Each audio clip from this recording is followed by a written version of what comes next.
कृषि मंत्री ने बिहार कृषि डायरी 2023 का किया विमोचन। मंत्री कृषि विभाग बिहार को कुमार सर्वजीत द्वारा आज मीठापुर कृषि क्षेत्र पटना अवस्थित कृषि भवन के ऑडिटोरियम में कृषि विभाग द्वारा प्रकाशित बिहार कृषि डायरी 2023 का विमोचन किया गया है।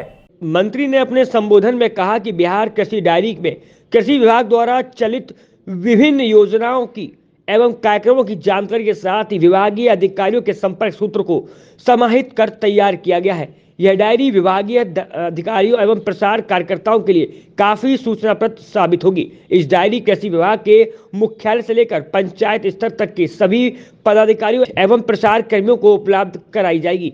उन्होंने साथ ही कहा कि किसानों को केंद्र बिंदु में रखते हुए कृषि एवं संबंध क्षेत्र के कार्य के लिए चतुर्थ कृषि रोड मैप के सूत्रीकरण का कार्य प्रारंभ किया जा रहा है। नई नई टेक्नोलॉजी आती है ना,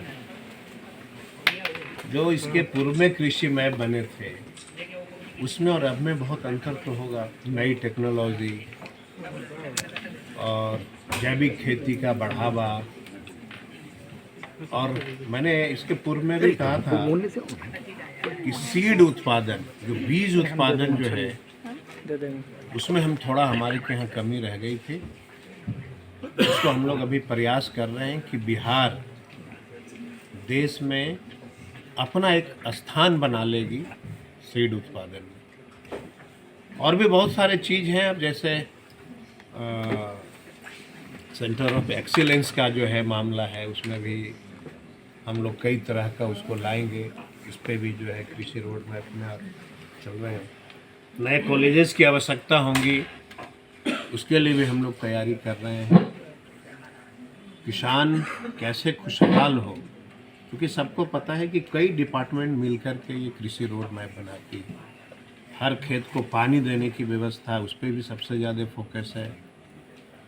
तो ये सब तैयारियां चल रही हैं और बहुत कुछ जब लॉन्च होगा चौथी कृषि रोड मैप तो कुछ बचा रहना चाहिए, तभी ना बताएंगे। ये सवाल नहीं पूछते। हम बार बार सभी पत्रकार के साथियों से मैं विनती करते रहता हूं कि दोनों पक्ष हो। आप इसके पहले का विजुअल आप निकाल लीजिए, आप लोगों के पास होगा। जिस तरह से लाठियां चल रही थी, मैं समझता हूं कि उसका 1% भी बिहार में इस तरह की अभी घटना नहीं हुई।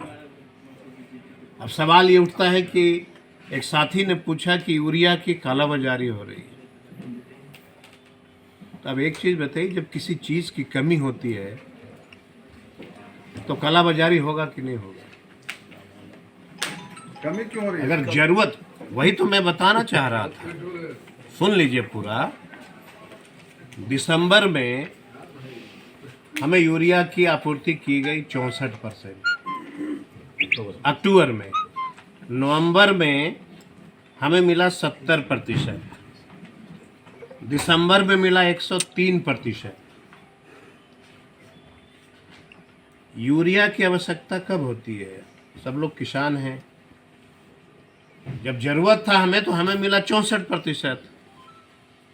तो जब आप हमको सही समय पे नहीं देंगे कोई चीज़, उसमें तो समस्या उत्पन्न होगी ना। एक उदाहरण हमने दिया था सभी को, वो दिन याद करिए जब हम लोग गैस सिलेंडर के लिए कितना लंबा लाइन लगाते थे। और अब क्या है, अब गैस सिलेंडर वाले गांव में लेके घूमते हैं, ले लो सिलेंडर, ले लो सिलेंडर करते हैं। तो जब जरूरत था, बाद में उसको जो है बहुत तरीके से सुधार किया गया। तो यही तो लगातार हम कहते रहते हैं कि सही समय पे दीजिएगा हमारे डिमांड के अनुसार, तो ये कालाबाजारी बिल्कुल नहीं होगी। पटना से गोपाल प्रसाद सिन्हा की रिपोर्ट।